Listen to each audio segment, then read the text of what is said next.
and train them and arm them. Satellite images, along with information we've declassified in recent days, show that forces inside Russia have launched artillery strikes into Ukraine.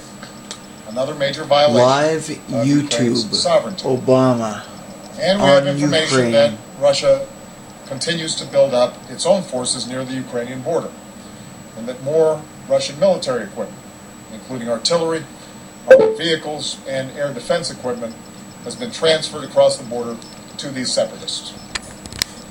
Now, since the beginning of the crisis in Ukraine, the United States has worked to build a strong international coalition to support Ukraine, its sovereignty, its territorial integrity, its right to determine its own destiny, and to increase the pressure on Russia for actions that have undermined Ukraine's sovereignty, territorial integrity, and ability to make its own decisions.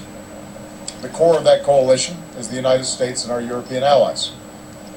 In recent days, I've continued to coordinate closely with our allies and our partners to ensure a unified response to the shoot-down of Malaysian Airlines Flight 17 and Russia's continued arming of the separatists. Get it over with. And I've spoken several times with Prime Minister Dick. Rutte of the Netherlands and Prime Minister Abbott of Australia. Yesterday, I had a chance to speak with Prime Minister Cameron of the United Kingdom, President Hollande of France, Oops. guided in our view that the situation in Ukraine ought to be resolved diplomatically, that a sovereign, independent Ukraine is no threat to Russian interests. But we've also made it clear, Obama. as I have many times, that if Russia continues on its current path, the cost on Russia will continue to grow. And today is a reminder that the United States means what it says. Obama. We will rally the international community in standing up for Pick a nose. the rights and freedom of people around the world. I'm gonna pick a nose. Today, Come here. building on the Let me measures pick we a nose. announced 2 weeks ago, the United States is imposing Put new it here. sanctions in key sectors of the Russian economy: energy, arms, American flag. and finance. We're blocking the exports of specific goods and technologies to the boy, Russian that's- energy sector. Listen.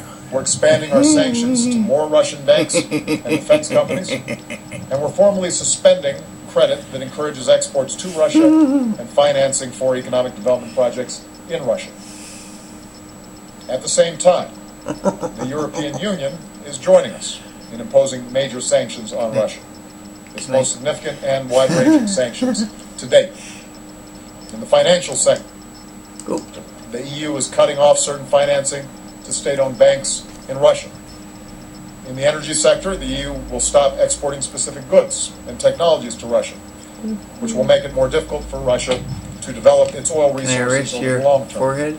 In the defense sector, the EU is prohibiting new arms imports and exports, and is halting the export of sensitive technology to Russia's military users. And because we're closely coordinating our actions with Europe, the sanctions we're announcing today will have an even bigger bite. Now, Russia's actions in Ukraine and the sanctions that we've already imposed have made a weak Russian economy even weaker. Foreign investors already are increasingly staying away. Even before our actions today, nearly $100 billion in capital was expected to flee Russia. Russia's energy, financial, and defense sectors are feeling the pain. Projections for Russian economic growth are down to near zero. The major sanctions we're announcing today will continue to ratchet up the pressure on Russia, including the cronies and companies that are supporting Russia's illegal actions in Ukraine. In other words, today, Russia is once again isolating itself from the international community, setting back decades of genuine progress. And it doesn't have to come to this. It didn't have to. Killing myself. It does not have to be this way. This is a choice that Russia, and President Putin in particular, has made. There continues to be a better choice. The choice of de-escalation, the choice of joining the world in a diplomatic solution to the situation, a choice in which Russia recognizes that it can be a good neighbor and trading partner with Ukraine, even as Ukraine is also developing ties with Europe and other parts of the world.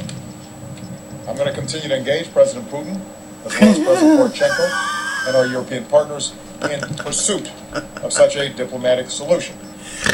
But it is important for Russia to understand that, meanwhile, we will continue to support the people of Ukraine who have elected a new president, who have deepened their ties with Europe and the United States, and that the path for a peaceful resolution to this crisis involves recognizing the sovereignty, the territorial integrity, and the independence of the Ukrainian nation. What are you doing? Today, the people of Ukraine, I hope we're seeing once again that the United States keeps its word. We're going to continue to lead the international community in our support for the Ukrainian people and for the peace, the security, and the freedom that they very richly deserve. Thanks very much. Cold War, sir? No, it's not a new Cold War. What it is a very specific issue related to Russia's unwillingness to recognize that Ukraine can chart its own path. And I think that if you listen to President Poroshenko, if you listen to the Ukrainian people, they've consistently said they seek good relations with Russia. What they can't accept is Russia arming separatists who are carrying out terribly destructive activities inside of Ukraine, thereby undermining the ability of Ukraine to govern itself peacefully.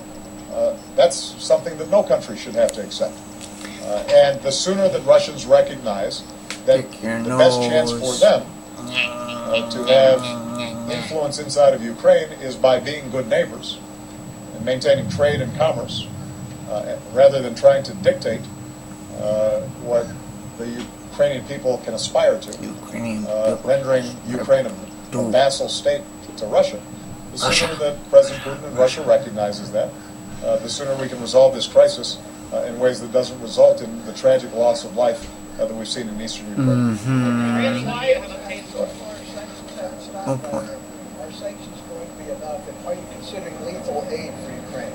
Well, keep in mind the issue at this point is not the Ukrainian capacity to outfight separatists. They are better armed than the separatists. The issue is how do we prevent bloodshed in eastern Ukraine?